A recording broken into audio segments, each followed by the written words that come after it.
Le message était resté affiché sur mon téléphone comme une gifle en plein visage. Mélina, nous avons décidé de faire un Noël simple cette année.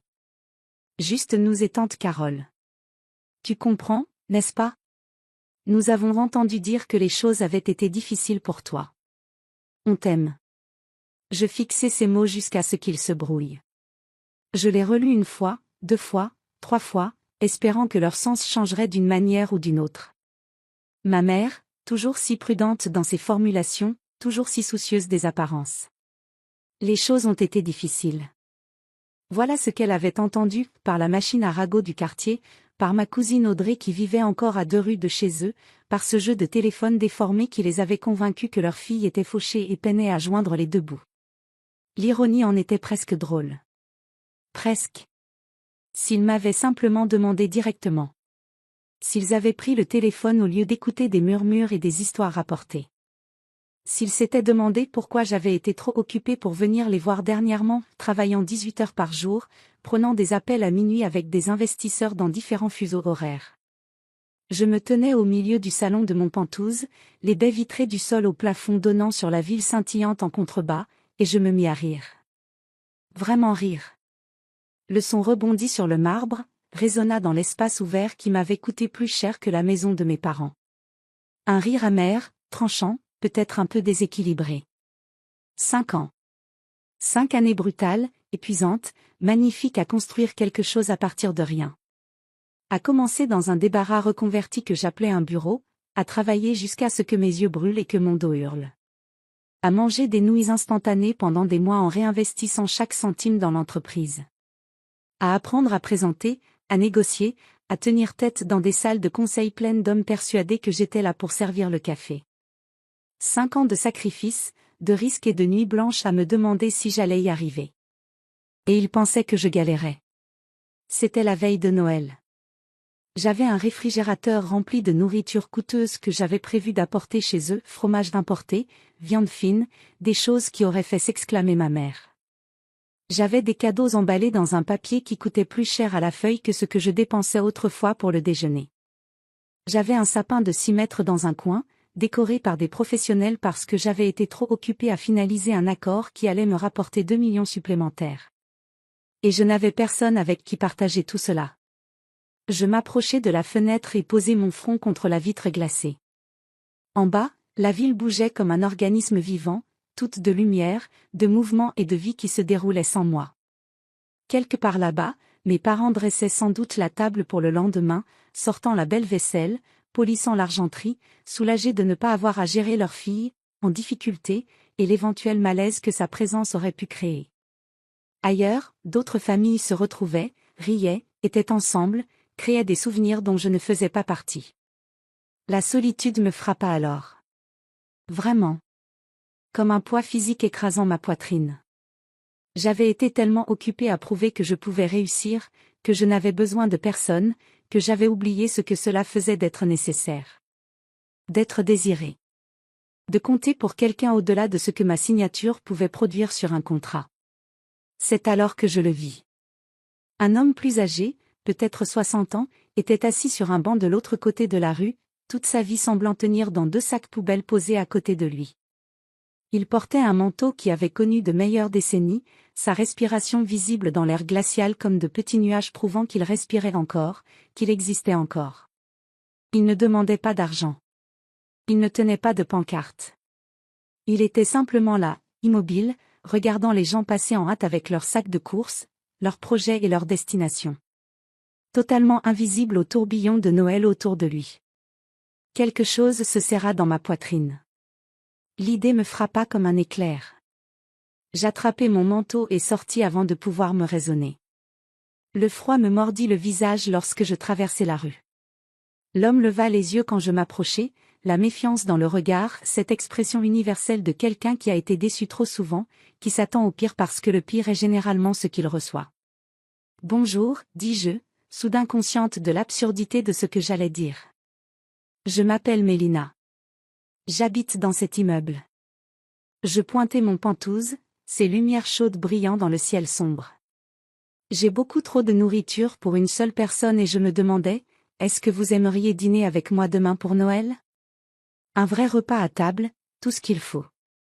Il me regarda comme si je venais de parler une langue inconnue. Vous êtes sérieuse? Tout à fait. Sans piège, sans condition, sans sermon. Juste un dîner. Franchement, vous me rendriez service. L'alternative, c'est que je mange seul, que je boive trop de vin cher et que je pleure devant des films de Noël. Cela lui arracha un léger sourire, juste un frémissement au coin des lèvres. Richard, dit-il. Je m'appelle Richard. Parfait. Richard, est-ce que vous connaissez d'autres personnes qui aimeraient avoir un repas chaud demain? Des amis, des gens que vous voyez souvent? J'ai une table énorme et ce serait ridicule de la laisser vide. Ses yeux s'écarquillèrent. Vous le pensez vraiment? Vraiment. Richard connaissait du monde. Au bout de 4 rues, mes pieds gelés dans des bottes pas faites pour marcher longtemps en hiver, nous avions invité 3 autres personnes. Nelan, une femme à peu près de mon âge qui vivait de canapé en canapé depuis qu'elle avait perdu son emploi 6 mois plus tôt, elle avait un master en marketing et n'arrivait toujours pas à saisir sa chance dans cette ville. Andrew, un vétéran aux yeux doux et aux mains légèrement tremblantes lorsqu'il parlait, qui s'excusa 3 fois simplement d'accepter l'invitation, comme s'il prenait quelque chose qu'il ne méritait pas. Carole, à peine 20 ans, sortie du système de famille d'accueil sans aucun point de chute, s'efforçant désespérément de tenir le coup, je pouvais le lire dans chaque ligne tendue de son jeune visage. Nous en trouvâmes 6 autres au fil de la soirée, tandis que Richard me guidait à travers des quartiers de la ville devant lesquels j'étais passé 1000 fois sans vraiment les voir. Chacun me regardait comme si je montais une farce élaborée, comme si le piège allait se révéler à tout moment. Mais il n'y avait pas de piège. Il y avait juste moi, fatigué d'être seul, et eux, fatigués d'être invisibles. Je donnai à chacun mon adresse, leur dis de venir à 6 heures le jour de Noël, de ramener toute personne qu'ils connaissaient ayant besoin d'un repas et d'un endroit où être. Je glissai de l'argent dans la main de Richard pour des taxis si nécessaire, ignorant ses protestations. Je suis allé me coucher ce soir-là porté par une énergie que je n'avais pas ressentie depuis des mois. Pas l'adrénaline de la conclusion d'un contrat, ni la satisfaction de voir mon solde bancaire augmenter, ni l'euphorie d'avoir battu un concurrent. Quelque chose de différent. Quelque chose de plus chaleureux, qui s'installait au fond de moi comme un retour à la maison. Quelque chose qui ressemblait étrangement à un but, à un sens, à cette chose que je poursuivais depuis 5 ans sans savoir ce que c'était. Le matin de Noël, je me suis levée tôt et je me suis mise au travail.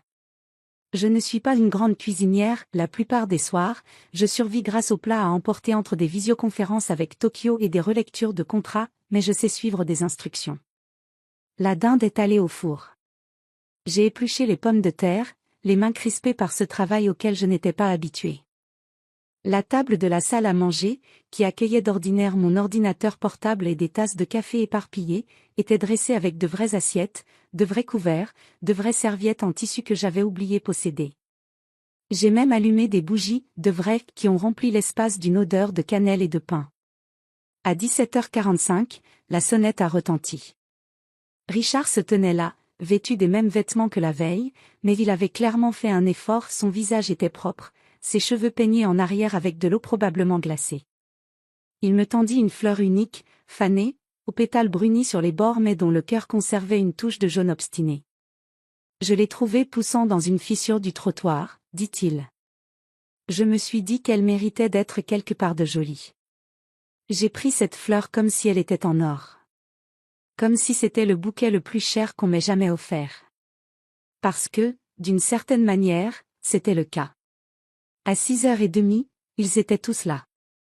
10 personnes qui avaient probablement été invisibles pour la plupart de la ville, assises dans mon pentouse comme si elles y avaient leur place. Parce que c'était le cas. Ce soir-là, absolument. Nous avons mangé. Mon Dieu, nous avons mangé. La dinde était un peu sèche et j'avais clairement trop salé la sauce, mais personne ne s'en est plaint. Personne ne semblait même le remarquer. Ils mangeaient comme des gens qui ne se souvenaient plus de leur dernier vrai repas, et je continuais à remplir leurs assiettes jusqu'à ce que Nelan soit obligé de m'arrêter, en riant et en levant les mains en signe de reddition. « Ma belle, je vais exploser », rit-elle. « C'est incroyable. Tout ça.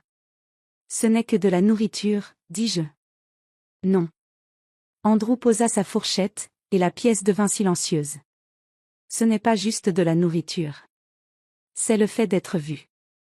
Tu sais depuis combien de temps personne ne m'a regardé comme si j'étais une personne? Comme si j'avais de la valeur? Quelque chose s'est fissuré en moi.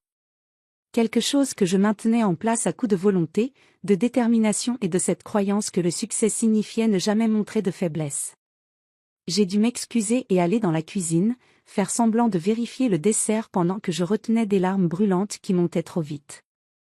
Quand je suis revenue, Carole montrait des photos sur son téléphone, sa petite sœur, toujours placée en famille d'accueil, pour qui elle essayait d'économiser afin de l'aider. Sa voix tremblait quand elle parlait de combien elle lui manquait. Richard parlait de sa fille, qu'il n'avait pas vue depuis 8 ans parce que l'orgueil et l'entêtement avaient construit un mur qu'aucun des deux ne savait comment escalader. Ses yeux étaient humides. Nolan racontait des anecdotes de son ancien travail en entreprise, quand elle en avait encore un, faisant rire tout le monde avec ses imitations de son patron ridicule qu'il avait licencié parce qu'elle était trop vieille, à 35 ans. Ils n'étaient pas simplement des sans-abri. Ils étaient des personnes. Point final. Des personnes avec des histoires, des familles, des rêves, des talents et des blessures. Des personnes à qui la chance, les circonstances, les opportunités n'avaient simplement pas souri.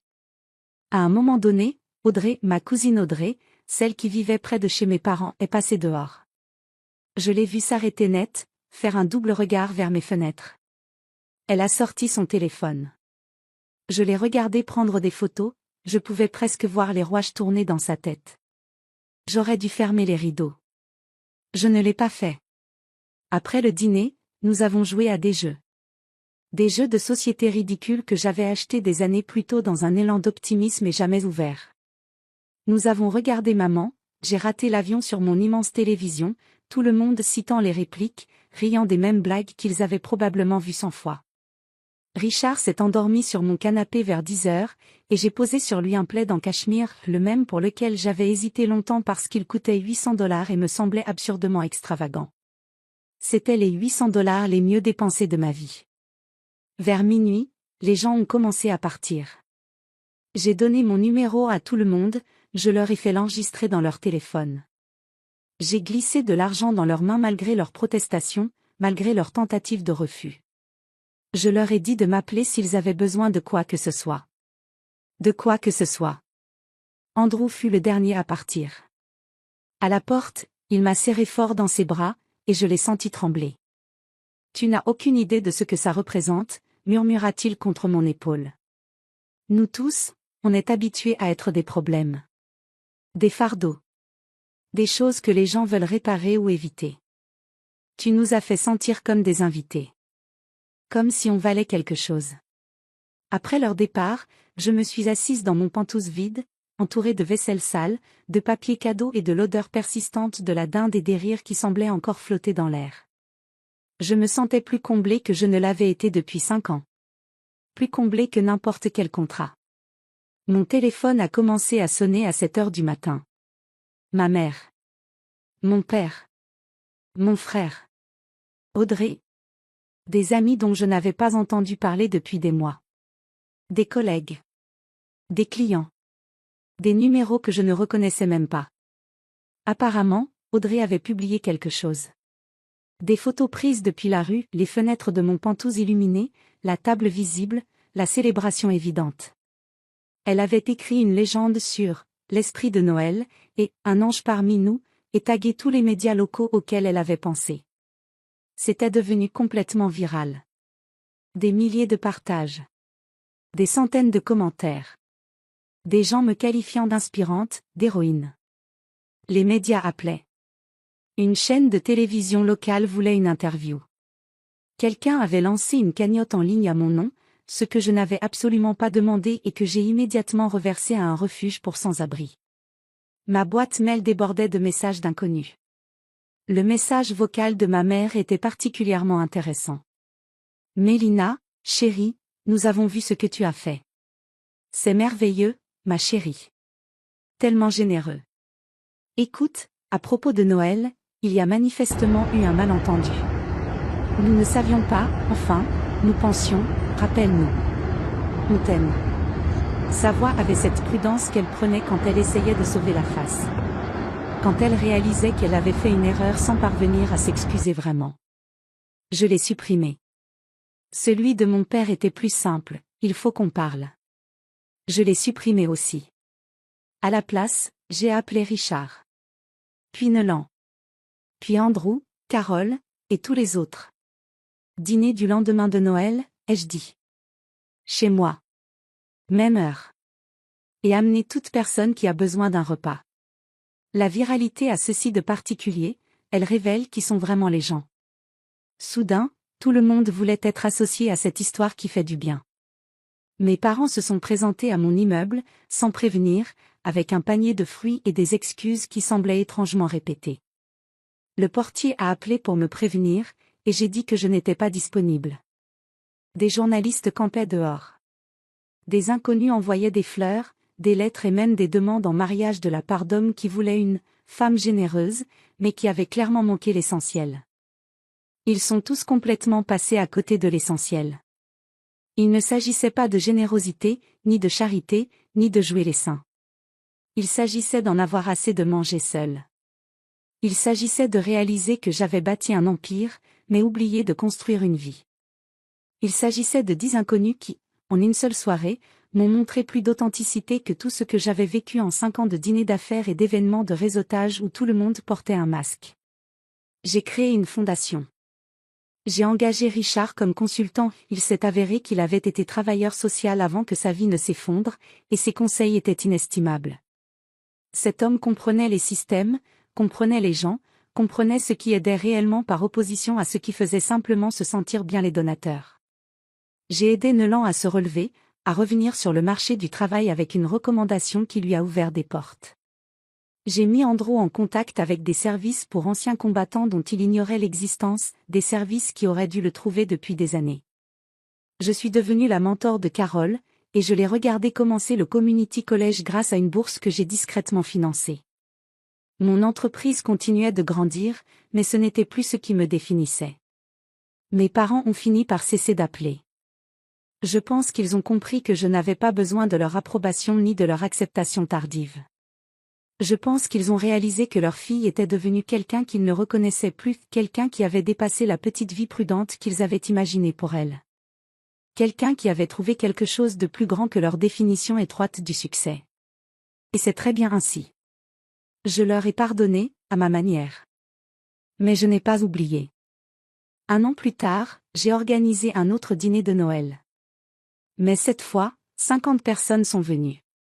Des amis, d'anciens sans-abri, et tous ceux entre les deux, tous mêlés comme si c'était la chose la plus naturelle au monde. Richard découpait la dinde avec l'assurance de quelqu'un qui était à sa place. Nolan a préparé la tarte aux patates douces de sa grand-mère, au point que tout le monde se battait pour en reprendre.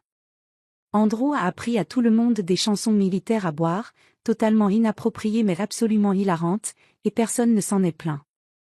Je me tenais dans ma cuisine, regardant la fête envahir ma maison, écoutant les rires, les conversations, le bruit de gens vivants, présents, réels, quand mon téléphone a vibré. Un message d'un numéro inconnu. Est-ce que c'est la dame qui fait le truc de Noël? Je m'appelle James. Je suis nouveau en ville et je n'ai nulle part où aller demain. J'ai vu l'article de l'an dernier. J'ai souri et j'ai répondu. Viens à 6 heures. Viens avec de l'appétit. Parce que voilà ce qu'il y a avec l'amour, avec les vraies connexions, avec le fait de réellement voir les gens, ça se multiplie. Ça se propage. Ça construit quelque chose de bien meilleur que n'importe quelle entreprise. Ça crée un effet d'onde qui touche des vies dont tu n'auras même jamais connaissance. Mes parents pensaient se protéger de la honte de mon échec. À la place, ils m'ont donné l'élan dont j'avais besoin pour découvrir ce que le succès signifiait vraiment. Pas les chiffres sur mon compte bancaire, ni la superficie de mon pantouse, ni les contrats que je pouvais signer. Mais les personnes autour de ma table. Les vies que je pouvais toucher. La différence que je pouvais faire quand j'ai cessé de me cacher derrière mon empire et que j'ai commencé à vivre dans le monde réel. Le plus drôle? Je ne leur ai jamais parlé de l'entreprise. Je ne leur ai jamais montré les contrats, ni les relevés bancaires, ni les articles de magazines me qualifiant de l'une des jeunes entrepreneuses les plus influentes de la ville. Je ne leur ai jamais envoyé les articles de Forbes ou de Business Insider, ni les invitations à intervenir lors de conférences. Ils finiront par le découvrir. Ou pas. Quoi qu'il en soit, je serai trop occupé à dresser la table pour les personnes qui comptent vraiment. Parce que ce Noël m'a appris quelque chose de précieux, la meilleure revanche, ce n'est pas le succès. C'est d'être tellement sincèrement heureux qu'on en oublie qu'on était censé tenir les comptes. C'est construire une vie si pleine de sens qu'il n'y a plus de place pour l'amertume. Et j'ai une dinde à faire cuire, des gens à nourrir, et une vie si riche qu'il n'y a plus de place pour les rancunes. C'est ça, le vrai cadeau, je crois. Celui que personne ne peut acheter ni enlever. Celui qui n'apparaît pas sur un bilan financier ni dans un rapport trimestriel. Le cadeau de savoir, enfin, ce que signifie se sentir chez soi.